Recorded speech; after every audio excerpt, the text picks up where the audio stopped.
Hello guys, welcome to dream world. ये fan fiction 18 age से कम वालों के लिए बिल्कुल भी नहीं है। तो अगर आप 18 से कम हो तो इसे सुनने की गलती बिल्कुल भी मत करना। और हाँ, ये फैन फिक्शन एक टॉप बीइंग वाली है और इसलिए इस फैन फिक्शन में जो हमारा टॉप होगा वो बीइंग होगा। बट इस स्टोरी में एक ट्विस्ट है। इसमें जो वांगजी सीचन है वो दोनों ही बीइंग के बॉटम पार्टनर होंगे, क्योंकि आपने देखा ये हर बार जो बीइंग होता है वो टॉप की जगह बॉटम बनता है। बॉटम बनने के साथ उसके दो हस्बैंड होते हैं। तो इसलिए मैंने इस स्टोरी में ट्विस्ट रखा और इसमें बीइंग के दो हस्बैंड होंगे, बट वो दोनों ही ओमेगा होंगे और ये एक ओमेगा वर्ल्ड स्टोरी है।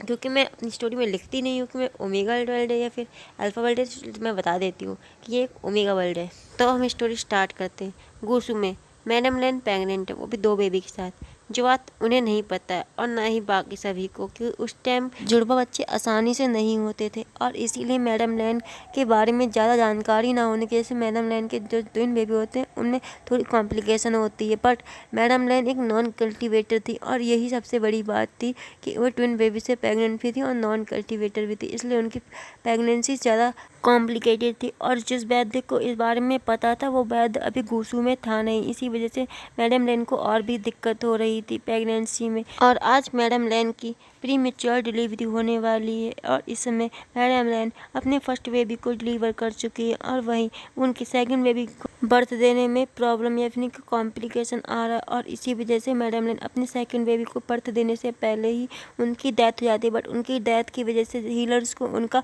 ऑपरेशन करना पड़ता और उसी की तरह से मैडम लैन का सेकंड बेबी बर्थ लेता है। और फिर जब मैडम लैन के हस्बैंड को पता चलता है कि उनकी वाइफ की उनके बच्चों को डिलीवर करते समय डेथ हो चुकी है, तो इस वजह से उन्हें बहुत बड़ा धक्का लगता है और फिर वो अपना सारा राजपेट यानी कि अपना सारा पोस्ट, सारी अपनी जितनी भी काम वगैरह थे वो सब अपने भाई को दे देते हैं और अपने बच्चों को भी अपने भाई के हवाले छोड़कर सेक्लूजन में चले जाते हैं और इस दुनिया से पूरी तरह से कट आउट हो जाते हैं। 16 साल आगे अब गुसु में ट्विन जेस का जन्मदिन है और इस वक्त उनका जन्मदिन मनाया जा रहा है, वही शांतिपूर्वक जैसे कि मनाया जाता है हिस्टोरिकल वर्ल्ड में, और बहुत ही शांति से सभी कुछ हो रहा होता है। पर दोनों बच्चों में एक एक घंटे का अंतर होता है। पहले बेबी का नाम सीचैन होता है, वहीं दूसरे बेबी का नाम वांगजी होता है और बाकी की डिटेल तो आपको पता ही है। अब आ जाते हैं दूसरी तरफ। एक जगह और थी जहाँ पे बहुत ही ज़्यादा शांति थी और वहाँ आसपास कोई नहीं था। वहाँ पे एक इंसान बैठा हुआ था और एक इंसान खड़ा था। वो इंसान और कोई नहीं, गुसु का अभी का सेक्ट लीडर और उससे पहले का सेक्ट लीडर था चिरैन और उनका भाई। दोनों बातें कर रहे थे। इस बीच चिरैन से उनका भाई कहता है कि तुम्हें याद है ना कि ये दोनों अब 16 साल के हो चुके हैं और ये दोनों ही ओमेगा है। मेरी वाइफ का प्रॉमिस पूरा करने का वक्त आ गया है और तुम्हें याद होना चाहिए इन दोनों की मेरी वाइफ ने इनके बर्थ लेने से पहले ही अपनी दोस्त कांसेस हेरन के बेटे के साथ तय कर दी थी, जो कि एक एल्फा है। और मेरी वाइफ को ये बात नहीं पता था कि वो जुड़वा बच्चों के साथ प्रेग्नेंट है। बट लैन से वादा कर देते हैं और उन्हें वादे पर अमल करना चाहिए, इसीलिए मैं अपनी वाइफ के वादे को पूरा करूँगा और मेरे दोनों ओमेगा बेटों की शादी कांसेस हेरन एल्फा बेटे से ही अब हमारी दोनों बेटों का शादी होगी। और हाँ, इन दोनों को किसी और से शादी और प्यार करने की इजाज़त नहीं है, ये बात तुमने ध्यान में रखी है ना। इस बात को सुनकर चिरैन कहते हैं, नहीं, मैंने उन्हें यह तो नहीं बताया कि उनकी मैरिज किसके साथ होगी, बट मैंने उन दोनों को ही बता रखा है कि उन दोनों की मैरिज पहले ही बचपन से तय। उनकी मॉम ने अपनी दोस्त से वादा किया था और उसी वादे को उन दोनों को पूरा करना होगा। और वांगजी और सीचेन दोनों ही इस बात के लिए मान गए थे और इसीलिए वो किसी अल्फा की तरफ देखते भी नहीं और उनके अभी तक कोई हीट भी नहीं आई है।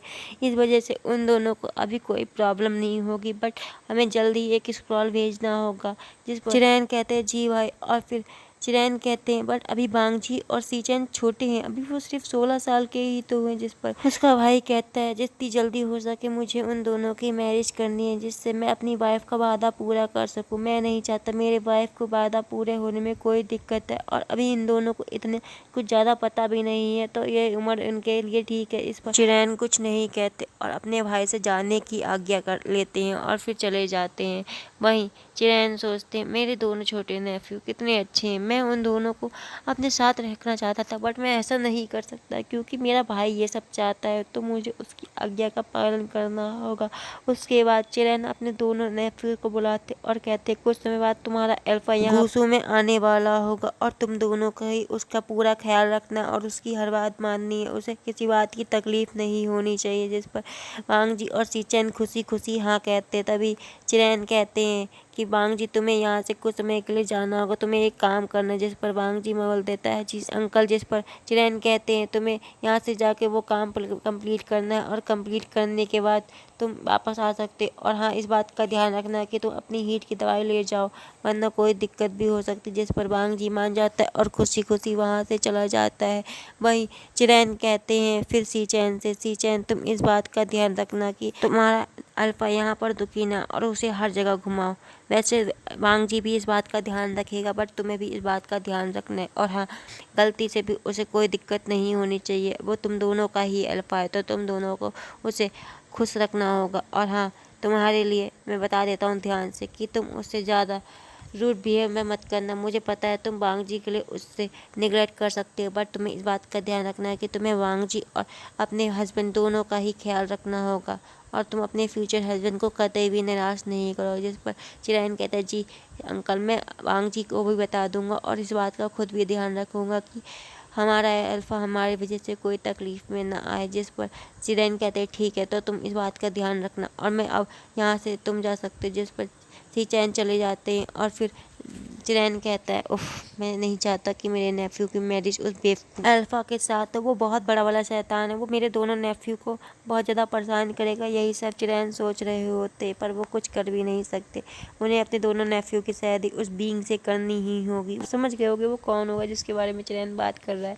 बट मुझे बहुत अच्छा लगता है जब नॉटी बीइंग हो। तो फिर अब चिरैन इसी बात को सोच रहा होता और कहता है मैं कैसे अपने नेफ्यू को उसके हवाले छोड़ सकता हूँ, मुझे बहुत बुरा लग रहा है। वो मेरे नेफ्यू से 2 साल बड़ा है और इसीलिए वो अब आ रहा है और मेरे नेफ्यू भी 16 साल के हो गए हैं। मैं अपने 16 साल के नेफ्यू को उस बीइंग के हवाले कैसे छोड़ सकता हूँ। वो कितना बड़ा वाला नॉटी इंसान है, वो मेरे दोनों नेफ्यू को बहुत दुखी करेगा। मैं नहीं चाहता मैं अपने दोनों नेफ्यू की शादी उस बंदे से करूँ। वो सोचते क्यों ना मैं 2 साल के लिए शादी को किसी तरह से रोक सकूँ, तो मैं कोशिश करूँगा कि मैं किसी तरह से बीइंग की फैमिली को मना सकूँ कि 2 साल बाद मैरिज हो, तब मेरे दोनों नेफ्यू 18 के हो जाएंगे। वैसे वो बहुत ज़्यादा इंटेलिजेंट है और इसलिए मुझे शायद उन्हें सतर्क करने की ज़रूरत नहीं होगी बीइंग से, तो मैं उन्हें अपने नेफ्यू के भरोसे छोड़ सकता हूँ। और मैं बताना तो भूल ही गया अपने नेफ्यू को कि उसे अपने आप को छूने नहीं देना है। बट मेरे नेफ्यू बहुत समझदार, बहुत अच्छे हैं, बट चिरैन को क्या पता था वो कितनी बड़ी गलती कर रहा है उन्हें इस तरह से ना बता के। वांग जी और सीचैन के बारे में हम बहुत कुछ जान चुके हैं। अब हम आ जाते हैं विंग की तरफ, विंग को जानने के लिए। विंग ईलिंग का राजकुमार है। उसकी फैमिली में उसके फादर, मदर और 2 कज़न हैं। कज़न दोनों अल्फा हैं, एक लड़की है और एक बॉय है। लड़की का नाम यानली और लड़के का नाम जियांग चेन है। दोनों ही विंग के साथ बहुत खुश रहते हैं और ज़्यादातर वक्त ईलिंग में ही बिताते हैं विंग के साथ। विंग उन दोनों को ही बहुत ज़्यादा प्यार करता है, बट विंग को बचपन से ही बता दिया गया था कि विंग के लिए 2 ओमेगा पार्टनर है और जो कि गूसू में रहते हैं। विंग हमेशा अपने बचपन से ही कहता है जब मैं बड़ा हो जाऊंगा तब मैं गूसू जाऊंगा, गूसू जाके मैं अपने ओमेगा पार्टनर को ईलिंग में लेके आऊँगा और उनके साथ खेलूँगा भी। ऐसा ही बचपन में कहता था और आज उसके भाई बहन उसे चिढ़ाते हैं इसी बात को लेके कि वो बचपन में ये सब बोलता था। ये बात जानकर विंग बहुत ज़्यादा अपने आप को एम्बेरस फील करता है, बट विंग बहुत ज़्यादा खुश भी था कि उसके पार्टनर पहले से ही हैं और उसकी मॉम की दोस्त के बच्चे हैं। और ये बात विंग भी जानता था कि उसकी मॉम ने जब वादा किया था मैरिज का तब उनके पेट में 2 बेबी हैं। ये बात विंग के पेरेंट्स को पता भी नहीं था और वह बात से विंग बहुत ज़्यादा खुश होता है कि उसके 2 ओमेगा है, बाकी को एक नहीं मिलती और उसके 2 हैं। और वो चिढ़ाता भी है अपने भाइयों बहनों को कि तुम्हारा तो एक नहीं है, मेरे पास 2 हैं, अब बताओ कौन सुपीरियर है। ये बात सुनकर जियांग चेन और यानली कहते हाँ भाई, वे तेरे 2 हैं, मेरे एक भी नहीं है, तू खुश हो जाए इसी बात से। वैसे भी अब तुझे तो बलि का बकरा बनना ही है, दोनों तुझे दुखी करेंगे। ये बात जानकर विंग थोड़ा कहता है, तुम लोग मुझे इस तरह से टॉर्चर क्यों कर रहे हो। तभी कुछ समय बाद विंग को बुलाया जाता है। विंग अपने कजन्स के साथ अपने पेरेंट्स के पास पहुंच चुका होता है। उसके पेरेंट्स विंग से कहते हैं कि विंग जाओ और मेरी दोनों सन इन लॉ को लेके आओ। बहुत टाइम हो गया उस घुसू में रहते हुए उन दोनों को। मेरे दोनों सन इन लॉ को रख के बैठा है वो चिरैन, बहुत बूढ़ा खुसट मेरे दोनों सन इन लॉ को अपने तरह बना देगा। जल्दी जाओ विंग, जल्दी जाकर मेरे सन इन लॉ को लेके आओ, नहीं तो उसकी तरह बन जाएंगे मेरे सन इन लॉ। जल्दी जाओ विंग, नहीं तो तुम्हारा बहुत बुरा हाल होगा। मैं बता रही हूँ, अगर तुम यहाँ लेके नहीं आए ना मेरे सनी को, तुम्हें यहाँ आने की जरूरत नहीं है। और फिर विंग की निगाह उसके पापा पे जाती जो कि मुस्कुरा रहे होते, जिस पर विंग कहता अच्छा मुझ पे मुस्कुरा रहे हो। फिर विंग कहता है मॉम देखिए पापा मुस्कुरा रहे हैं, जिस पर वे चांसे को देख कर कान से सरन कहती अच्छा ज़्यादा हंसी आ रही, जाओ तुम भी जाओ, इनके साथ नहीं जा रहे हो तो चुपचाप लास्ट बात संभालो, यहाँ बैठ के हंसो मत मुझ पे। बता दे रही हूँ मेरे वैसे भी सन इन लॉ दोनों के दोनों उस बुढ़े के पास हैं। वो बुढ़ा मेरे सन इन लॉ को अपनी तरह बना देगा और कितने कितने जुल्म ढा रहा होगा, कहते कितने मोटी मोटी रूल्स पढ़वा रहा होगा मेरे दोनों सन इन लॉ बेचारे। विंग मैं चाहती हूँ कि तुम जल्द से जल्द मेरे दोनों सन इन लॉ को लेके यहाँ पर आ जाओ, समझे। ईलिंग में वो बेचारे वहाँ रहेंगे तो उनके साथ जुल्म ढाता रहेगा वो खूसट, उन्हें रूल्स पढ़वाएगा। और हाँ जितना जल्दी हो सके उन्हें यहाँ पे लाने का जुगाड़ करो। और तुम उन्हें यहाँ पे लेके नहीं आ सके ना तो तुम्हें यहाँ आने की ज़रूरत नहीं है, तुम भी वहीं जाके रहना, तुम्हारी क्या ज़रूरत है जब तुम मेरे सन इन लॉ को लाकर मुझे नहीं दे सकते। वरना तुम जैसा अल्फ़ा बेटा पैदा करने का मेरा क्या फ़ायदा होगा। निकलो दफ़ा हो जाओ यहाँ से विंग, जल्दी जल्दी दफ़ा हो जाओ और जल्दी जल्दी जाकर लेके आओ। उनका वैसे भी लेटर आ चुका है और तुम नहीं गए ना तो तुम्हारा बुरा हाल कर दूंगी मैं, फटाफट खिसको। इस पर विंग कहता जी मॉम मैं अपने दोनों कजन्स को लेकर जाता हूँ। इस बात को सुनकर काशी सरन खुश जाती और कहती है हाँ बढ़िया है, उन दोनों को लेकर जाओ, उन दोनों का तुम पे ज़्यादा दिमाग है, वो तुम्हारे पास हेल्प कर देंगे तुम्हारी। और हाँ ध्यान रखना मेरे दोनों सन इन लोग को लेके आना और किसी के साथ भेदभाव करने की गलती मत करना विंग, ठीक है। विंग कहता जी मॉम मैं जा रहा हूँ। इस पर कान से नहीं आती जल्दी किसको, और तुम्हें यहाँ पे जल्दी चाहे हो तो रात में निकल जाओ, सुबह तक वहाँ पहुँच जाओगी और जल्दी जल्दी पहुँच के मेरे दोनों संदेह को जल्दी जल्दी लेके आना। विंग अपनी मॉम की ये सब बातें सुनकर कहते हैं मॉम मैं आपका ही बेटा हूँ ना, किसी और का तो नहीं। जिस पर वे चांद से कहते हैं हाँ बेटा तू इन्हीं का बेटा, इसीलिए तेरे साथ ये सब हो रहा है, अगर तू किसी और का बेटा होता तेरे साथ ज़्यादा प्यार से बातें होती। इस पर वे चांद से कान से नहीं कहती अच्छा तुम्हें ज़्यादा पता है, चलो ठीक है बाद में बताती हूँ तुम्हें अभी। फिर विंग कहते हैं मॉम मैं अभी कैसे जाऊँगा, आपको अपने सन इन लॉ के लिए कुछ भेजना नहीं। इस पर कान से सरन कहती हैं हाँ भाई मुझे भेजना है अपने सन इन लॉ के लिए, बहुत कुछ भेजना है, अभी रुक जाओ, तुम आज नहीं जा सकते, तुम कल जाना। नहीं तुम परसों जाना, तब तक मैं पूरी तैयारी कर लूँ। इस पर वे जान से कहते अब तो तुम कह रही थी अभी अभी जाओ और अब तुम कह रही हो कि परसों, अरे कल ही जाना, तुम ध्यान से सामान रख लेना तब तक, ठीक है। वे चांद से की बात सुनकर कान से कहते ठीक है मैं कल ही मैं जुगाड़ कर लूँगी, वैसे मेरे जितना जल्दी ये जाएगा वो इतनी जल्दी मेरे सन इन लॉ आएंगे। मेरे सन इन लॉ मैं बहुत मिस कर रही हूँ मेरे सन इन लॉ को, मैंने तो उन्हें देखा भी नहीं, बताओ कैसे जी रहे होंगे वहाँ पे उस खूसट बुड्ढे के साथ। ये बेचांद से और विंग भी सुन रहा होता है। विंग कहता है ओह तो खूसट बुड्ढा नाम है उसका, ठीक है मैं भी उसे खूसट बुड्ढा कहूँगा। बेचांद से कहते हैं बहुत बढ़िया तुम अपने वहाँ पे जा रहे हो उसकी तरह तो कुछ थोड़ी हरकतें कम करो, नहीं तो तुम्हारे दोनों हस्बैंड तुम्हें मिल नहीं पाएंगे, वो खूसट बुड्ढा तुम्हें छोड़ेगा नहीं और वैसे भी बेचारा बहुत दुखी हो गया। मैंने उसे कई बार लेटर में तुम्हारे बारे में बताया है ना, तो वो कहीं तुम्हारे से पंगा लोगे, तुम उससे पंगा लोगे वो तुम्हें दुखी करेगा। वैसे भी वहाँ पे कितने सारे रूल्स हैं, उन्हें फॉलो करते करते तुम्हारी जान निकल जाएगी। शायद थोड़ी तमीज़ सीख के आ जाओ, मुझे तो यही उम्मीद है, नहीं तो तुम तो बिल्कुल अपनी माँ पे गए हो, बिल्कुल उसकी तरह दिमाग ख़राब करने वाले और बहुत ज़्यादा शैतान। तुम्हें पता नहीं तुम्हारी माँ मुझे कितना परेशान करती है, तुम भी मुझे उसी तरह परेशान करते हो, दोनों माँ बेटे करके मुझ पर जुल्म ढाते हो। अब मेरे सन इन लॉ आ जाएंगे और शायद वो मेरा पक्ष ले लें, कम से कम मेरी लाइफ में कुछ खुशी भरा काल आ जाएंगे। ये सब बेचान से कह रहे होते और ये सब बेचान से की बात कान से सरन भी सुन रही थी। अच्छा तुम्हारा ज़्यादा ही दिमाग ख़राब हो गया ना, लगता है जबान ज़्यादा ही चलने लग गई है। बेचान से ये बात सुनकर हैरान हो जाते और कहते ओह मेरा ध्यान, वो मैंने कुछ नहीं कहा, मैं तो बस ऐसे ही बोल रहा था, ये सब ऐसे ही बोल रहा था। मैं मेरी वाइफ, मैं तुम्हारे बहुत प्यार करता हूँ ना, मैं तुम्हारी हर बात मानता हूँ, तुम दुखी मत हो मेरी वाइफ। चलो अब चलते हैं, अब तुम्हें तैयारी भी तो करनी है अपने सन इन लॉ के लाने के लिए ना, तो फिर तैयार हो जाओ जल्दी जल्दी। जिस पर बेचान से बात सुनकर कान से कहती हाँ मेरे सन इन लॉ, मुझे उनकी तैयारी करनी है, जल्दी जल्दी तैयारी करूँगा तो जल्दी जल्दी मेरे सन इन लॉ आएंगे। ये सब बातें बोलकर बेचान से कहते बच गया मैं। अगले दिन विंग ईलिंग से निकल जाता है अपने दोनों भाइयों के साथ गूसू के लिए। जब विंग गूसू में जा ही रहा होता है तो विंग किसी से मिलता है, वो कोई और नहीं वांग जी था। विंग वांग जी से टकराता और एक नज़र विंग वांग जी को देखकर समझ जाता है कि वो उसका उम्मीद है और इसीलिए विंग कुछ प्लान बनाता है। और फिर विंग सोचता है क्यों ना मैं वांग जी को तंग करूँ, इस पर विंग कहता है, ओह अब तो मुझे मौका मिल गया है, मैं अपने हस्बैंड को दुखी ना करूं तो किसे दुखी करूंगा, वैसे भी ये मेरा ओमेगा पार्टनर, इसे तो मेरा दुखी करने का पूरा फर्ज बनता है। इस पर विंग पहले वांग जी का पीछा करने लगता है और कहता है, ओह अब तो मैं वांग जी को दुखी करने में मज़ा आएगा। विंग देखता है वांग जी घूम रहा होता है और किसी काम के चलते जा रहा होता है, बट विंग कुछ ऐसा करता है कि वांग जी विंग को देखे और उसे याद रखे। विंग जाता है वांग जी के पास और जाके सीधे उससे टकराता है। जैसे ही विंग और वांग जी एक दूसरे से टकराते हैं, विंग फट से वांग जी के होठों पे किस करता है और जैसे ही विंग वांग जी के होठों पे किस करता है, वांग जी पूरी तरह से शॉक हो चुका था। अब वो कुछ बोलने के हालत में नहीं था, वो कुछ समझ भी नहीं पा रहा था कि उसके साथ क्या हो गया। विंग वांग जी को ऐसे देख के मुस्कुराता है और कहता है, लांचान मेरा नाम विंग है और तुम मुझे भूलना मत, ठीक है, बाय बाय। ये कहकर विंग तो निकल लेता है। वहीं वांग जी अब भी सोच में था कि मेरे साथ हुआ क्या, मुझे कोई किस कर गया, मेरा नाम भी पता है उसे, और उसके बाद वो मुझे ऐसे ही बाय करके निकल लिया और मैं यहाँ पे बैठकर क्या कर रहा हूँ।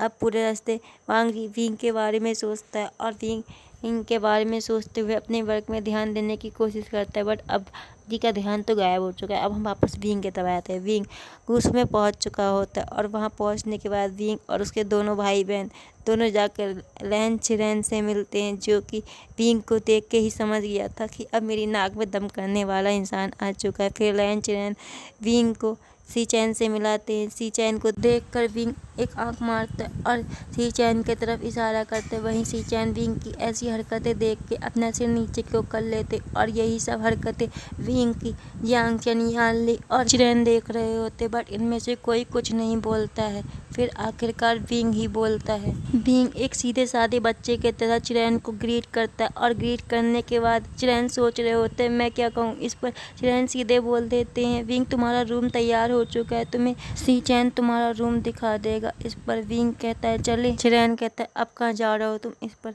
विंग कहता है मैं अपने ओमेगा पार्टनर के साथ जा रहा हूँ। विंग की बात सुनकर अब चिरैन का दिमाग खराब हो कहता है तुम्हारा पार्टनर भी वो बना नहीं है, ठीक है, वो बनेगा, इसलिए तुम अभी से उसके पर रौब मत झाड़ो।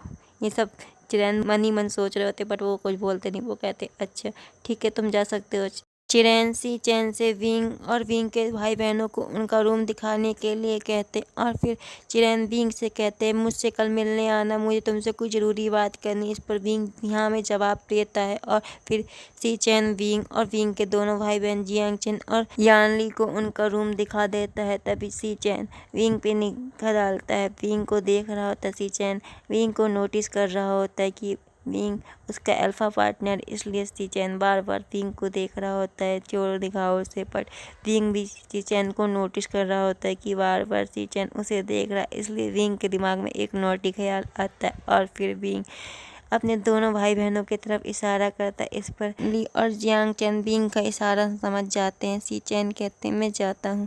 इस पर सी चैन तो जा रहे होते, कुछ समय बाद वो रूम से बाहर निकल चुके होते हैं। तभी विंग उनके पीछे से उन्हें हक कर लेता है।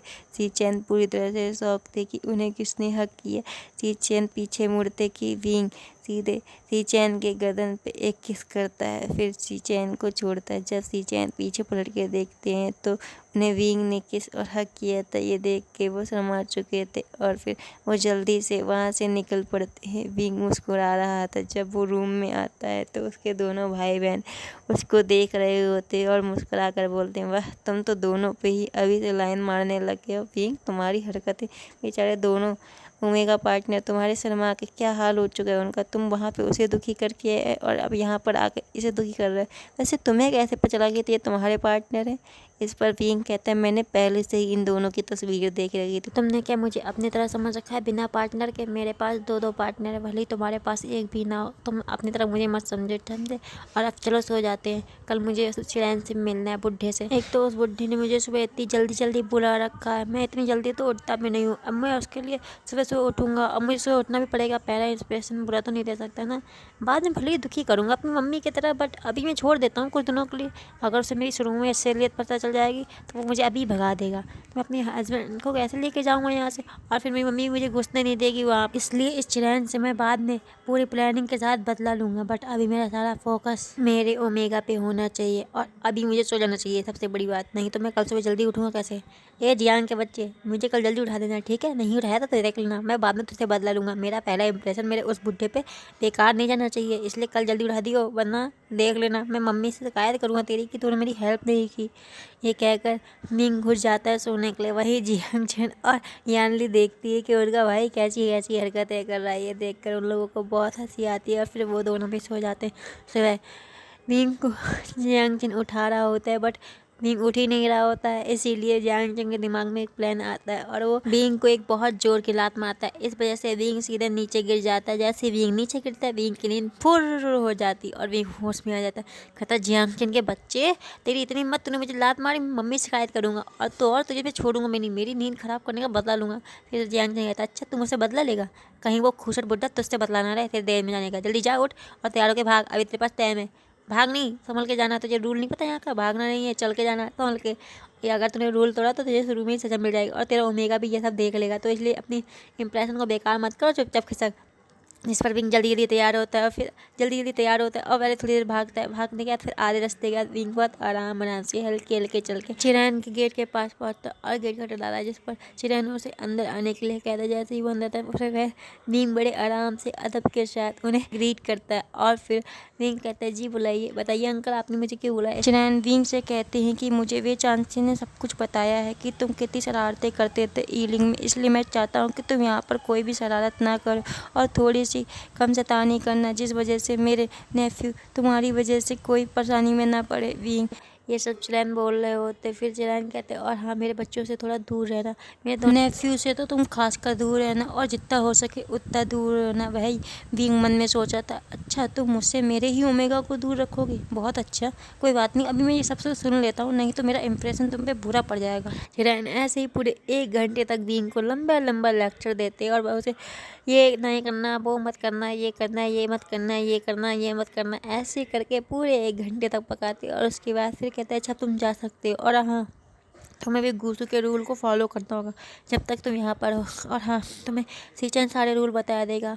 जिस पर विंग हाँ में जवाब देता और फिर सीचैन को बुलाते हैं चिरैन और फिर सीचैन से कहते हैं तुम विंग का ख्याल रखना और विंग को सारे रूल बता देना। विंग सीचैन के साथ चिरैन को ग्रीट करते हैं और उसके बाद सीचैन और विंग निकल जाते हैं। विंग कहता है बोले तुम मुझे अपना रूम क्यों नहीं दिखाते, शुरुआत तुम अपने घर से दिखाने से करो। जिस पर सीचैन विंग की बात मान जाते हैं और विंग के साथ अपने हाउस में आते हैं। पहले सीचैन अंदर जाता है फिर विंग अंदर जाता है। विंग को सीचैन बताती है जिंगची इससे थोड़ा दूर ही है। इस पर विंग पूछता है जिंगची, वो कहता है बांग जी का हाउस। इस पर सीचैन की बात सुनकर विंग कहता है अच्छा बांग जी का हाउस मैं बांग जी के साथ देखूंगा और तुम्हारा हाउस मैं तुम्हारे साथ देख लेता हूँ। विंग की ये बातें सुनकर सीचैन को बहुत अच्छा लगता है कि विंग दोनों के बारे में बराबर बराबर सोचता है। इस पर सीचैन खुश हो जाते और फिर विंग को अपना घर दिखाने लगते। वही विंग चारों तरफ देख रहा होता है। विंग को जब कोई नजर नहीं आता तो विंग खुश हो जाता और सीधे विंग सीचैन के पास जाता है और पीछे से गले लगा लेता है। सीचैन विंग की ऐसी हरकत देख के कुछ नहीं कहते और चुपचाप रहते हैं। वही विंग इस बात का फ़ायदा उठाता है और फिर सीचैन के नेक में किस करने लगता है। सीचैन विंग को रोकना चाहते थे मगर सीचैन को याद था कि उनके अंकल ने उनसे क्या कहा था, इसलिए सीचैन सोच रहे थे कि मैं आखिर करूँ क्या। फिर सीचैन कुछ कहते उससे पहले विंग पूछता है तुम ये बताओ सीचैन कि तुम मुझे पसंद करते हो। जिस पर सीचैन शर्माने लगती और कहते वो फिर सीचैन से विंग कहता अच्छा चलो छोड़ो, ये बताओ तुम्हारे अंकल ने मेरा ध्यान रखने के लिए कहा था। इस पर सीचैन कहते हैं हाँ उन्होंने कहा था तुम मेरी हर बात मानो। जिस पर सीचैन फिर से हाँ बोलते हैं। सीचैन पूछते विंग पूछता है क्या उनने ये भी कहा था कि तुम मेरी हर बात का ध्यान रखोगे। इस पर सीचैन फिर से हाँ बोलते। फिर विंग खुश हो जाता और कहता है चलो तो फिर अब वो बात मानो। और फिर सीचैन वो विंग किस करने लगता है उनके नेक में किस करते करते सीचैन को विंग का हर एक टच महसूस हो रहा होता और सीचैन हर टच फील भी कर रहे होते। सीचैन को ये टच बहुत अच्छा लग रहा होता और बहुत ऑकवर्ड भी फील हो रहा होता और ये सब विंग को महसूस भी हो रहा होता है। पर विंग सीचैन बहुत ऑकवर्ड फील कर रहे होते, पर विंग यहीं पर नहीं रुकता। विंग वे सी-चैन के दोनों रोप खोलने लगता है। ऐसे ही करते करते सी-चैन के अपर रोप विंग ने खोल दिए होते हैं आगे से, और अभी भी सी-चैन के विंग पीछे ही होता है। फिर विंग सी-चैन को घुमाता है और उन्हें देखने लगता है। सी-चैन शर्मा रहे होते हैं और विंग को रोकना भी चाहते थे, बट फिर सी-चैन को याद आता है कि विंग ने क्या कहा था, इसलिए विंग को सी-चैन नहीं रोकते और फिर सीधे विंग जाकर सी-चैन के होठों पे किस करने लगते। विंग और सी-चैन की किस चली रही होती। विंग के साथ सी-चैन भी विंग की किस में इन्वॉल्व हो चुके थे। सी-चैन को फील होता है कि विंग के दोनों हाथ उनकी बॉडी में घूम रहे हैं, वो भी अपर पार्ट पे। सी-चैन अब कुछ भी बोलने और कहने की हालत में बचे ही नहीं थे। वो विंग के मूवमेंट को फील कर रहे थे। विंग पूरी तरह से सी-चैन पे हावी हो रहा था। अब सी-चैन विंग को रोकने के बारे में क्या सोचते, उनके दिमाग तो पूरी तरह से ब्लैंक हो चुका था। सी-चैन विंग के मूवमेंट को अपनी पूरी बॉडी में फील कर पा रहे थे और सी-चैन के मुंह से इसी वजह से आवाज़ भी निकल रही थी। सी-चैन मौन कर रहे थे और वहीं विंग सी-चैन के माउथ सीधे नेक में आ चुका था। विंग उनकी नेक में किस कर रहा था, बट विंग इस बात का ध्यान रख रहा था कि सी-चैन की नेक में कोई निशान नहीं बने। फिर सी-चैन के विंग सीधे शोल्डर पे आता है और वहाँ पे भी किस करने लगता है, बट यहाँ पर विंग जानबूझकर निशान बनाने लगता है। कुछ ही देर में सी-चैन के चेस्ट पे विंग के निशान बन चुके थे और फिर विंग इसी तरह से लव बाइट देता जा रहा था और सी-चैन पूरी तरह से विंग में खो चुके थे। विंग सीधे सी-चैन को उनके बेड में लेकर जाता है और वहाँ पे लेटा देता है। सी-चैन अब पूरी तरह से विंग के काबू में थे। सी-चैन विंग को रोक भी नहीं पा रहे थे और रोकना चाहते भी नहीं थे, इसलिए विंग इस बात का फ़ायदा उठाता है और फिर विंग सी-चैन की लोअर ड्रेस को भी थोड़ा नीचे खिसका देता है और इसके बाद सीधे विंग सी-चैन के लोअर पार्ट को छूने लगता है। सी-चैन पूरी तरह से चौंक जाते हैं। फिर सी-चैन कुछ बोलते उससे पहले ही विंग फिर से सी-चैन के माउथ पे किस करने लगता है। कुछ ही देर में सी-चैन ये सब भूल जाते और जो विंग कर रहा होता है उसे करने देते। विंग इसी तरह से सी-चैन को ऊपर किस कर रहा होता है, वहीं विंग का दूसरा हाथ सी-चैन के लोअर पार्ट पे होता है और उसी बहुत तेजी से रब कर रहा होता है। सी-चैन ऐसे ही अपने आप को फुल टू मैस बना हुआ देख रहे होते। सी-चैन अपनी आंखों को बंद कर लेते और विंग जो कर रहा होता है उसे करने देते। सी-चैन कुछ ही देर में विंग के हाथों में ही रिलीज हो जाते। सी-चैन अब गहरी गहरी सांसें ले रहे होते। सी-चैन अपनी गहरी गहरी सांसें लेते हुए ही विंग से पूछते, विंग विंग ये सब क्या था। विंग ये बहुत ही ज़्यादा अजीब था बट मुझे अच्छा भी लग रहा था। विंग सी-चैन के मुंह से ये सब सुन के शर्माने लगता और कहता है, यार मैंने इतना सब कुछ कर दिया तब मैं नहीं शर्माया, पर ये सी-चैन के मुंह से सुन के ही मुझे शर्माहट आ गई। ओह ये मेरा ओमेगा कितना ज़्यादा स्वीट और भोला भाला, इसे तो पता भी नहीं है। फिर विंग हंसता और कहता है, ये सब हम दोनों कपल है ना, और एक कपल के बीच में ये सब नॉर्मल है और अब तो तुम मेरे ओमेगा भी हो, तुम्हें तो पता होना चाहिए। जिस पर सी-चैन कहते हैं, और तुम्हें तो पता ही है तुम्हारे अंकल ने तुम्हें क्या कहा है ना। इस पर सी-चैन अपना सिर फिर से हाँ में हिलाते। फिर विंग कहता, अच्छा चलो अब मैं तुम्हें तैयार कर देता हूँ फिर से। फिर विंग सी-चैन को सही से कपड़े पहना देता और कहता, उठा लेता और पूछता है कि अब हम लोग नाश्ता करने कब चलेंगे।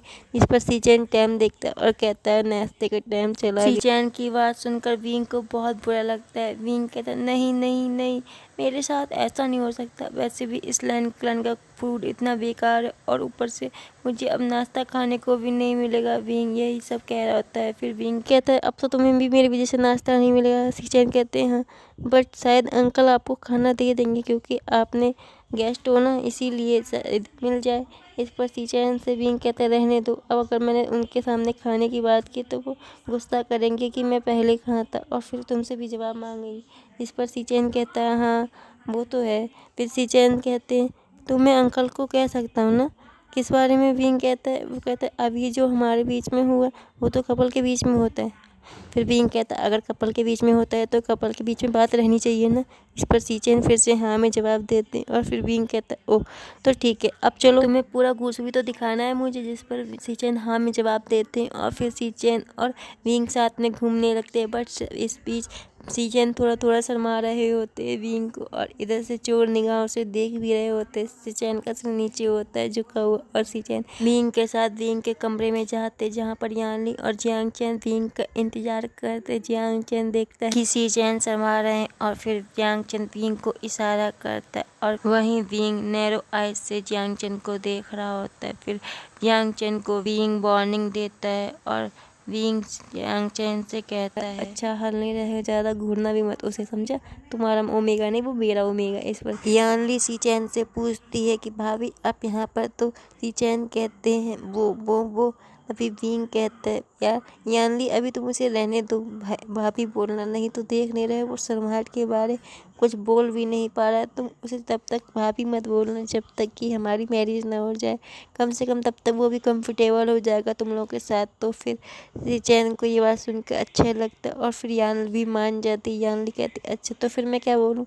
इस पर विंग कहता है तुम क्यों ना उसे सीचैन ही बोलो, वही अच्छा रहेगा, वैसे ये तुमसे छोटा है तो तुम क्या बोलो तो अच्छा नहीं लगेगा ना, इसलिए तुम उसे सीचैन ही बोल दिया करो। जिस पर सीचैन ये बात सुन के मुस्कुराते, और फिर यानली कहती तो आप यहाँ पे कैसे? तो फिर यानली की बात सुनकर सीचैन कहते वो मैं आप लोगों को घूसू में घुमाने के लिए अंकल ने कहा था, तो मुझे आप लोगों को घूसू घुमाना पड़ेगा।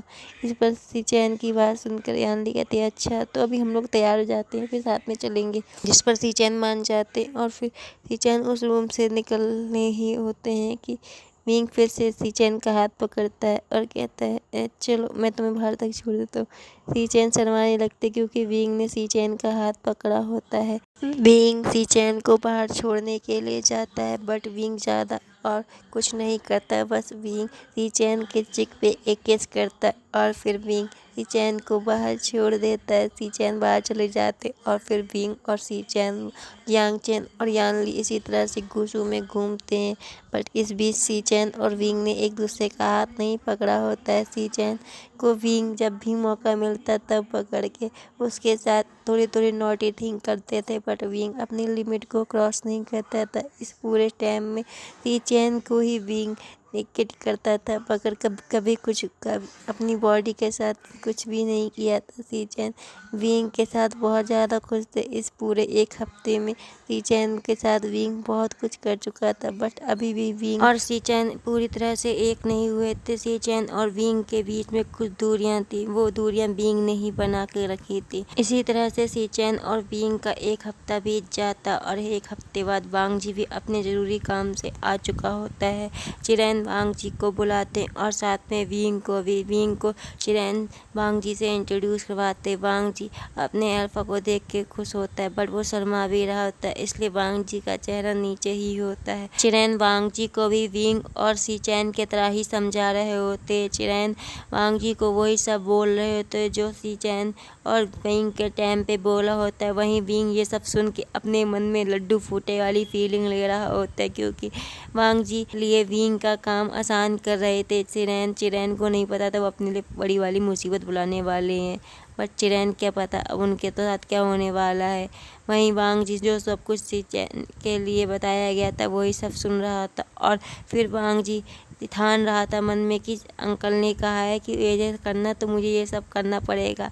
अंकल की हर बात मानना वांग जी का वैसे भी कर्तव्य था। वांग जी कभी भी अपनी अंकल के किसी भी काम का विरोध नहीं करता था, इसलिए वांग जी हाँ कर देता है। और फिर चिरैन कहते कल से तुम एक हफ्ते के लिए विंग को लेके सही टाउन जाओगे और वहाँ विंग को घुमाओगे। इस पर विंग के मन में तो दूसरा लड्डू फूटा वाली फीलिंग हो गई थी। वहीं वांग जी हाँ में जवाब देता। उसके बाद विंग वांग जी को लेके चले जाता है। वहीं वांग जी अभी भी शर्मा रहा था, उसे पहली बार विंग से मुलाकात याद आ जाती है। इसी वजह से वांग जी मुस्कुरा रहा था, बट उसका चेहरा नीचे था और उसके कान लाल हो रखे थे। वांग जी ये सब फील करके बहुत ज़्यादा खुश था, बट वांग जी बहुत ज़्यादा गुस्सा भी था कि विंग ने उसकी पहली किस ले ली और उसे बताया तक नहीं।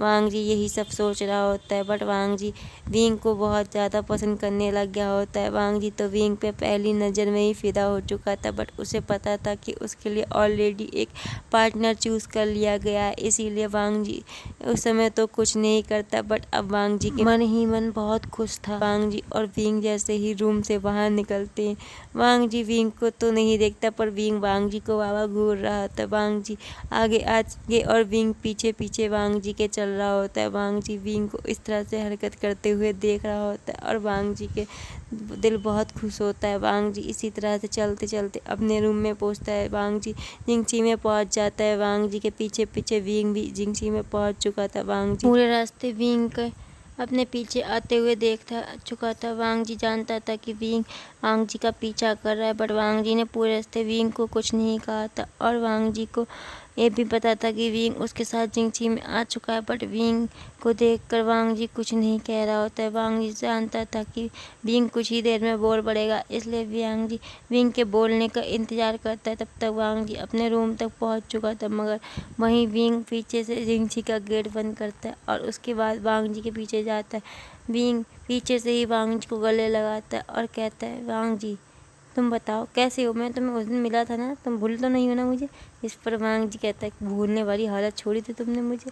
वांग जी ये सब मन में सोच रहा होता है, बट वांग जी कुछ नहीं कहता सामने से। तभी विंग कहता है, कैसे भूलोगे, मैं तुम्हें इतनी बढ़िया याददाश्त दी थी, तुम मुझे भूल जाते तो फिर तो मेरा तुम्हें याद दिलाने का दूसरा तरीका अपनाना पड़ेगा। ये कहकर वांग जी विंग को अपनी तरफ घुमाता और सडनली वांग जी को विंग किस करने लगता है। विंग के किस की वजह से वांग जी पूरी तरह से शॉक हो चुका होता है और वांग जी इसी शौक हालत में होता है। वहीं विंग वांग जी की इसी हालत का फ़ायदा उठा के वांग जी को किस कर रहा होता है। विंग वांग जी को किस कर ही रहा होता है कि विंग अपनी टंग से वांग जी के माउथ में एंट्री लेने के लिए करता है। जैसे ही वांग जी विंग को ऐसा करते हुए महसूस करता है, वांग जी का माउथ खुद ब खुद ओपन हो जाता है और वांग जी के माउथ के अंदर विंग अपनी टंग को स्लाइड कर देता है। कुछ ही देर में वांग जी के माउथ में विंग की टंग राउंड हो रही होती है। वांग जी के पूरे माउथ में विंग की टंग वांग जी को फील हो रहा होता है। वांग जी कुछ नहीं कहता और विंग जो कर रहा होता है उसे रोकता भी नहीं है। कुछ ही देर में वांग जी विंग की किस में पूरी तरह से खो चुका था और जैसे जैसे विंग कर रहा था वैसे वैसे वांग जी भी कर रहा था। वांग जी विंग को कॉपी कर रहा था और इसी तरह से वांग जी और विंग की किस चलती जा रही थी। कुछ ही देर में वांग जी की सांस फूलने लगती है और वहीं विंग की भी सांस फूल रही होती है। इस वजह से वांग जी और विंग थोड़ी देर में ही किस को ख़त्म कर देते हैं और वांग जी और विंग जैसे अपनी किस को तोड़ते हैं जैसे वैसे ही सांस लेने लगते हैं। विंग और वांग जी तेजी तेजी से सांस ले रहे होते हैं और वहीं विंग वांग जी को देख रहा होता है और कहता है, लो अब तो याद आ ही गया होगा, बट उस समय मैंने बहुत स्मॉल किस की थी, पर इस टाइम मैंने बहुत लंबी किस की है, तो तुम मुझे गलती से भी नहीं भूलोगे और वैसे भी मैं तुम्हारा अल्फा हूँ। ये सुनकर भी की बात सुनकर तो वांग जी अब शर्मा रहा होता है। वांग जी इतना ज़्यादा शर्मा रहा होता है कि वांग जी ने अपना सर नीचे घुसा लिया होता है। ऐसा लग रहा था कुछ ही देर में वांग जी का सर धरती के अंदर होगा, बट वांग जी थोड़ा सा ही झुकाया हुआ होता है अपना सर और विंग वांग जी को देख रहा होता है। वांग जी नीचे देख रहा था और विंग वांग जी को देख देख के हंस रहा होता है, पर वांग जी को विंग की इस हंसी के बारे में कुछ पता नहीं चलता क्योंकि वांग जी का सर नीचे था और विंग अपने मुंह में अपने हाथ रखा हुआ था और हंस रहा था। वांग जी इस तरह से शर्माते हुए बहुत क्यूट लग रहा था। कुछ ही देर में विंग वांग जी को अच्छे से देखने लगता है। वांग जी को विंग ऊपर से लेकर नीचे तक देखता है। तभी वांग जी के बारे में दिमाग में विंग के कुछ आता और फिर वांग जी के पास विंग जाता और सीधे उसे गले लगा लेता है। वांग जी को फिर से शौक लगता है विंग उसके साथ क्या कर रहा है, बट वांग जी विंग को जो कर रहा होता है वो करने देता है। वांग जी भी उसी तरह से सोच रहा होता है जिस तरह से उसके भाई ने सोचा था। विंग वांग जी पे ध्यान ना दे के पहले वांग जी से पूछता, चलो नाश्ता करने के लिए चलते, नहीं तो हमारा नाश्ता करने का समय चला जाएगा। इस पर वांग जी हाँ में जवाब देता और फिर वांग जी और विंग दोनों नाश्ता करने के लिए जाने लगते, बट इस बीच वांग जी का हाथ विंग ने पकड़ा हुआ था। वांग जी अपना हाथ छुड़ाने की कोशिश कर रहा होता है, पर विंग वांग जी का हाथ नहीं छोड़ता है। वांग जी विंग से अपना हाथ छुड़ाने की कोशिश करना छोड़ देता है और सभी लोग गुस्सू के वांग जी और विंग को देख रहे होते हैं। ये बात चिरैन को भी पता चल गई होती और चिरैन तो गुस्से में पागल हो रहा होता है कि उसके नेफ्यू का हाथ कैसे विंग पकड़ सकता है, पर चिरैन करता भी क्या, उसे पता था कि विंग उसका वांग जी का लाइफ पार्टनर है, इसलिए चिरैन कुछ नहीं कहता और इसी तरह से विंग और वांग जी दोनों नाश्ते के लिए आ जाते। वही चिरैन और सीचैन भी नाश्ते के लिए आ रहे होते हैं। सीचैन विंग और वांग जी के साथ बैठता है। पहले विंग बीच में बैठा होता है और दोनों अगल बगल वांग जी और सीचैन बैठे होते हैं। वांग जी और सी चैन को विंग एक एक बार देखता है और फिर विंग एक स्मक करता है। इस स्मक को करने के बाद विंग दोबारा से सी चैन और वांग जी की तरफ देखता है और फिर विंग अपना राइट हैंड से सी चैन का हाथ पकड़ता है और उसे सीधे अपने प्राइवेट पार्ट पे रख देता है। ये देख के तो सी चैन के तो हालत ख़राब हो गई होती, क्योंकि सामने ही चिरैन अंकल बैठे थे, मतलब कि सी चैन के अंकल बैठे थे और वहीं पास में ही वांग जी बैठा हुआ था। सी चैन तो अब शक पका गए थे, वो विंग से अपना हाथ हटाना चाहते थे, पर विंग ने सी चैन का हाथ पकड़ा हुआ था। सी चैन का हाथ विंग तो छोड़ ही नहीं रहा होता है, पर सी चैन बार बार छुड़ाने की कोशिश कर रहे होते और फिर विंग को लगता है कि सी चैन ऐसे नहीं मानेंगे, तो विंग सी चैन के तरफ जाता है और उनसे कानों में कुछ कहता है। विंग कहता है, सी चैन अगर तुमने अपना हाथ छुड़ाने की कोशिश की तो फिर मैं अपना हाथ तुम्हारे पैर पर रखूँगा, और हाँ, इस बात पे कोई वो नहीं है कि मैं खाली रखूँगा, मैं कुछ कर भी सकता हूँ। इस पर सी चैन अपने हाथ को विंग के हाथ से हटाने की कोशिश करना छोड़ देते हैं और जैसे विंग आता था वैसे ही अपने हाथ को रहने देते हैं, मगर वहीं विंग इस बात से खुश हो जाता और सी चैन की तरफ ध्यान देने की जगह अपने हाथ पर ध्यान देता है। विंग हल्के से सी चैन का हाथ अपने पैर पर थोड़ा जोर से पकड़ता है और उसके बाद सी चैन का हाथ वहीं पर रहता है और वही विंग अपने हाथ को सी चैन के हाथ से हटा लेता है। बट सी चैन की इतनी हिम्मत नहीं होती कि वो अपना हाथ हटा सकें, इसलिए सी चैन अपने हाथ को वहीं पे रहने देते और विंग अब सी चैन को खाना खाते हुए देखता है। सी चैन अपने सीधे हाथ से खाना खा रहे होते, वहीं उनका उल्टा हाथ विंग के पास था। विंग सी चैन को देख रहा होता है। जब विंग देखता है कि सी चैन अब नॉर्मली बिहेव कर रहे हैं तो विंग का ध्यान अब वांग जी पे जाता है। विंग उस ब्लैंक खाने को देख रहा होता है जो सी चैन और वांग जी खा रहे होते। फिर विंग अपने सीधे हाथ से अपना खाना खाने लगता है, बट विंग का उल्टा हाथ जो दूसरी ही कारस्तानी पे था, विंग अपने उल्टे हाथ को वांग जी के सीधे पैर पे रखता और अपने हाथ को चलाने लगता है, जिस वजह से वांग जी 2 सेकंड के लिए शॉक हो चुका था। बट वांग जी फिर नॉर्मल बिहेव करने लगता है और अपने उल्टे हाथ का उपयोग वांग जी विंग के हाथ को हटाने के लिए करता है, पर विंग अपना हाथ हटा ही नहीं रहा था। इस वजह से वांग जी नॉर्मली बिहेव करने की कोशिश कर रहा होता है। फिर कुछ ही देर में विंग का हाथ वांग जी के थाइस पे चल रहा होता है। इस वजह से वांग जी का पूरा फोकस अब खाना खाने से हट चुका था और वांग जी विंग के हाथ को हटाने में अपना ध्यान देने लगता है। तभी विंग वांग जी की तरफ होता है और वांग जी के कान में कहते, अंकल चिरैन देख रहे हैं, अगर तुम खाना नहीं खाओगे तो वो नोटिस कर लेंगे। तुम चाहते हो ऐसा? जिस पर वांग जी अब खाना खाने की कोशिश करने लगता है। वहीं विंग अब मज़े से अपना खाना खा रहा होता है। जैसे वांग और सी चैन को परेशान करने के बाद विंग को खाना खाने में इंटरेस्ट आने लग गया था। विंग मज़े से खाना खा रहा होता और सी चैन और वांग जी को परेशान होते हुए भी देख रहा होता है। विंग चारों तरफ देख ही रहा होता है कि विंग का ध्यान अपनी बहन और भाई पे जाता है। यानली और जियांग चन विंग के चेहरे में स्माइल देख के समझ गया होता है कि विंग ने कोई ना कोई शरारत की है। फिर जियांग चन विंग को देखता है, वांग जी को देखता है, सी चैन को देखता है और फिर विंग को देखता है। ऐसा लग रहा था कि जियांग चन विंग से कुछ कहना चाहता है, पर विंग वांग जी और सी चैन की तरफ देख के फिर से जियांग चन की तरफ देखता है। जियांग चन सब कुछ समझ चुका था। जियांग चन विंग को नोटिस कर रहा होता है और वहीं अब देख रहा होता है कि सी चैन और वांग जी के हालत, सी चैन और वांग जी के कान रेड हो चुके थे और उन दोनों का चेहरा ऊपर की जगह नीचे था। वो पूरा फोकस खाने में कर रहे होते, दोनों ही खाना खा रहे होते। वहीं विंग मुस्कुरा रहा होता है और अपना खाना खा रहा था और वहीं जैसे तैसे करके जियांग चन खाना नील रहा होता है और वही सामने की तरफ देख रहा होता है। विंग जियांग चन को इशारा करता है और फिर जियांग चन अपने खाने में फोकस करने लगता है। वहीं विंग बड़ी मज़े से खाना खा रहा होता है, बट विंग सोच रहा होता है कुछ ही देर में दोनों मेरे ओमेगा मुझ पे फटने वाले हैं। विंग खाना खा लेता है और फिर जैसे ही उसका खाना खत्म हो जाता है बाकी लोग भी खाना खा के उठने लगते हैं। फिर जैसे ही विंग अपना हाथ हटाता है वांग जी को थोड़ी राहत मिलती है और फिर वांग जी को देखने के बाद विंग सी चैन की तरफ देखता है, जो कि अभी भी अपना हाथ वहीं पे रखा होता है जहाँ पे विंग ने छोड़ा था। फिर विंग सी चैन की तरफ देखता और सी चैन के कान में जाके कहता, अब तुम हटा सकते हो। तो सी चैन जैसे तो ऐसे करके अपने आप को संभालते हैं और अपना हाथ हटा लेते हैं। सी चैन विंग की इस हरकतों से बहुत ज़्यादा गुस्सा थे कि सी चैन के लिए विंग ने क्या किया, विंग सबके सामने ऐसा कैसे कर सकता है। वहीं वांग जी भी इसी बात से गुस्सा होता है कि विंग ये सब कैसे कर सकता है। विंग की इस हरकत को देख के दोनों ही ओमेगा गुस्सा हो चुके थे। ये बात विंग पहले ही जानता था। विंग फिर कहता है अब इन दोनों को मनाने की बारी, चलो इसको तो मैं वहाँ से ही टाइम जाके मनाऊंगा और फिर चलो अभी तो सी चैन को मनाना है। ये सोचकर विंग सी चैन के पीछे जाने लगता है और वहीं विंग वांग जी को इस तरह से निगलेक्ट करते हुए वांग जी और भी ज़्यादा गुस्सा हो जाता है और फिर विंग सी चैन के पीछे जाने लगता है। सी चैन आगे आगे और विंग उनके पीछे पीछे जा रहा होता है।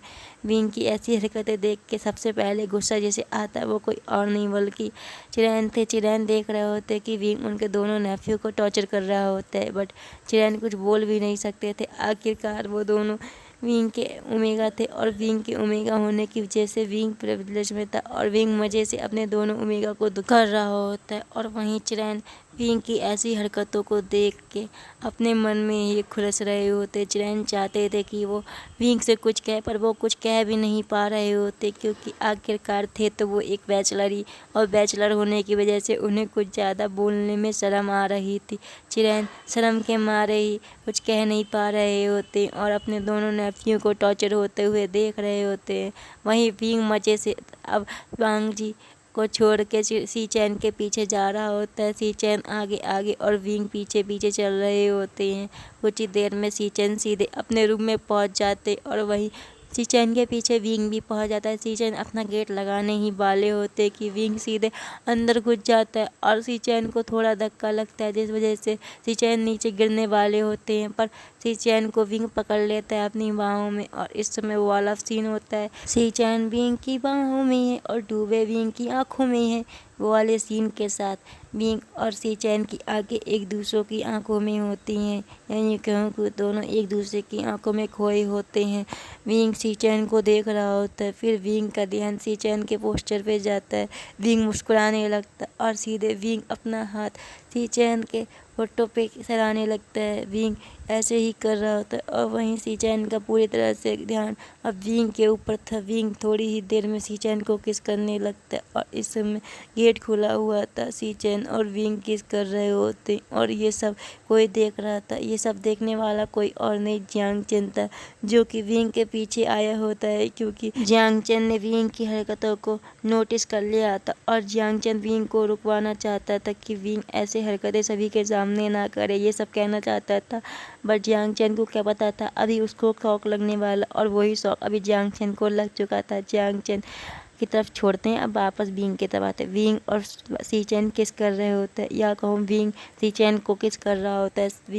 विंग सी चैन के साथ किस कर ही रहा होता है कि सी चैन अभी पूरी तरह से विंग के किस में खो चुके थे। विंग और सी चैन के किस चल ही रही होते और कुछ ही देर में विंग सी चैन को छोड़ता है और अब तो विंग देखता है कि सी चैन का गुस्सा जैसे फुर हो चुका था क्योंकि सी चैन शर्मा रहे थे और उनके कान फिर से रेड होने लगे थे।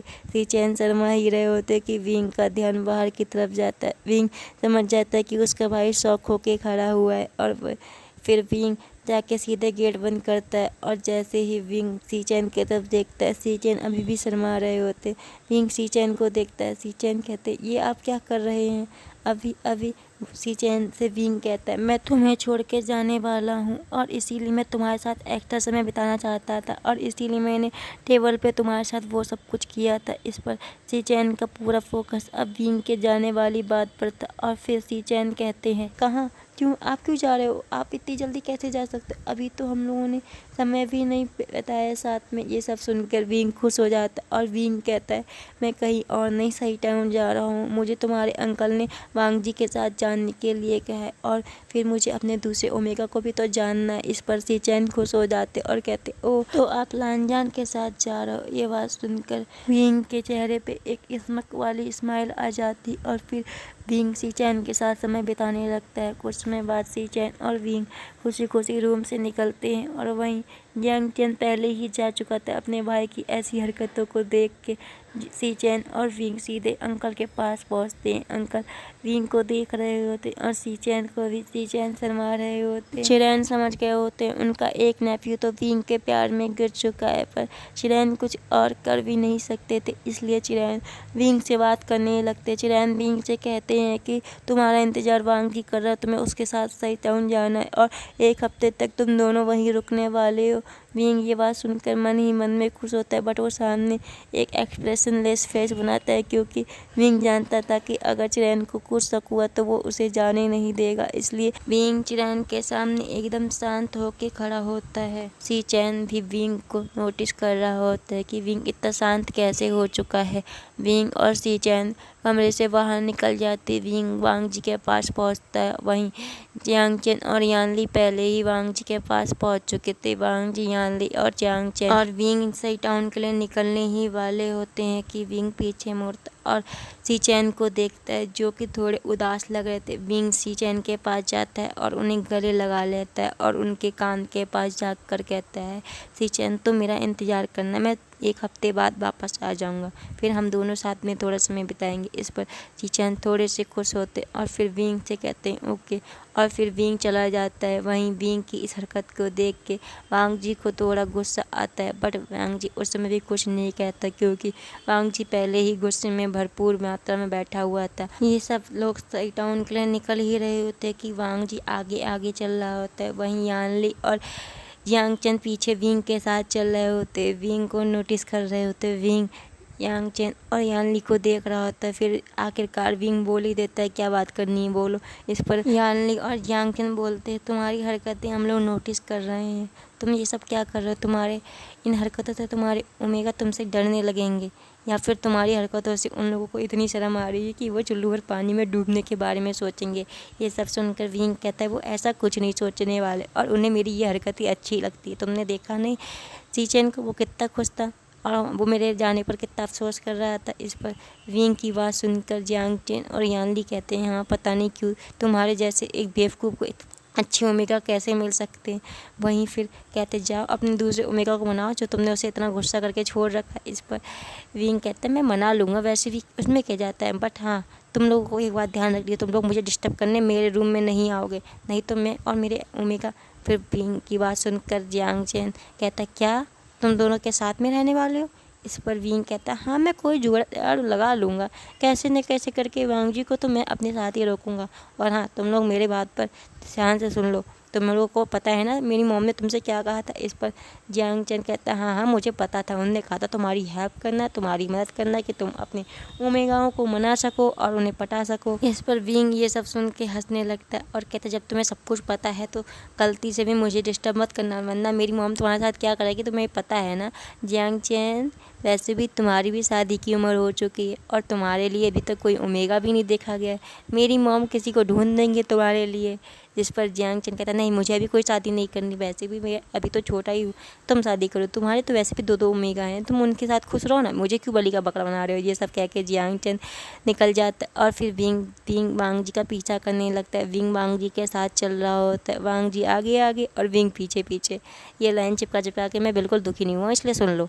वांग जी और विंग चलने लगती है और चलते चलते वांग जी टाउन में पहुंच चुके होते हैं। वांग जी ने देखा था पूरे रास्ते वांग जी के साथ विंग ने बिल्कुल बात नहीं की थी, बल्कि अपने दोनों भाई बहनों के साथ बात कर रहा था। वांग जी इस बात से गुस्सा तो था ही कि विंग ने उसके भाई को गले लगाया, ऊपर से वांग जी इस बात से भी गुस्सा था कि विंग पूरे रास्ते वांग जी को इग्नोर करते आया। और फिर वांग जी जैसे ही सही टाउन पहुँच जाते हैं, विंग और वांग जी दोनों सही टाउन में ठहरने के लिए देखने लगते हैं। चलो अब ये बात तो बाद में पता चलेगी कि वांग जी को विंग कैसे मनाता है।